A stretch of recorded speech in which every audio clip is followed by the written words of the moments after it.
មែនតើបើយើងនិយាយពីច្បាប់នៅលិខិតបទដ្ឋានគតិយុត្តពាក់ព័ន្ធនឹងបច្ចេកវិទ្យាហិរញ្ញវត្ថុបច្ចុប្បន្នយើងនៅមានតិចនៅឡើយដោយមូលហេតុកត្តាសច្ចានុមត្តសំខាន់មួយហ្នឹងគឺ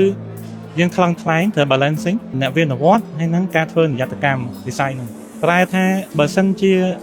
យើងរៀបចំបទបញ្ញត្តិច្រើនពេកក៏វាធ្វើឲ្យតាំងស្ទះដល់អ្នកវិនិវត្តនៅក្នុងវិស័យហ្នឹងដែរប៉ុន្តែបើអត់មានបទបញ្ញត្តិសោះក៏វាពិបាកជំរុញឲ្យគ្រប់គ្រងឲ្យគាត់ថាអាជីវកម្មរបស់គាត់គឺស្របតាមច្បាប់ដែរអញ្ចឹងបច្ចុប្បន្នយើងកត្តាសច្ចានុមត្តមួយទៀតហ្នឹងគឺវិស័យបច្ចេកវិទ្យាហិរញ្ញវត្ថុនេះទៅចាប់ផ្ដើមលូតលាស់ទេបើយើងធៀបទៅហើយដោយបានបញ្ជាក់ជូនខ្ញុំថាអាជ្ញាធរសេវាធម្មតាធនាគារទើបបង្កើតចាប់ពីឆ្នាំ2021ទេអញ្ចឹងវិស័យហិរញ្ញវត្ថុធនាគារចាប់ផ្ដើមលូតលាស់ខ្លាំងពីពេលហ្នឹងមកយើងឃើញការរៀបចំ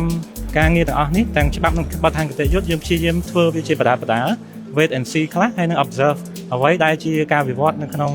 វិស័យឯកជនព្រោះពេលខ្លះយើងទទួលស្គាល់ថាវិស័យឯកជនដើរមុខរដ្ឋអញ្ចឹងយើងបើកលើកទឹកចិត្តឲ្យគាត់ធ្វើអ្នកវិនិវត្តបន្ថែមទៀតហើយយើងនឹងមានរៀបចំជាគេហៅ fintech regulatory sandbox ជាកន្លែងបរិស្ថានសាកល្បងមួយថាគាត់មានគំនិតអាជីវកម្មថ្មីគាត់អាចយកមកសាកល្បងនៅក្នុងហ្នឹងបាន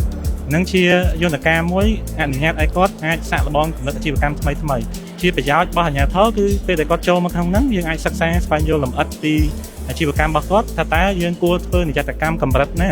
ដែលអាចអំណោយផលឲ្យគាត់លូតលាស់ហើយមិនទាំងស្ទះដល់អ្នកវិនិវត្តរបស់គាត់អញ្ចឹងបទបញ្ញត្តិយើងបច្ចុប្បន្នយើងមានតិចនៅឡើយហើយយើងនឹងរៀបចំជាបន្តបន្ទាប់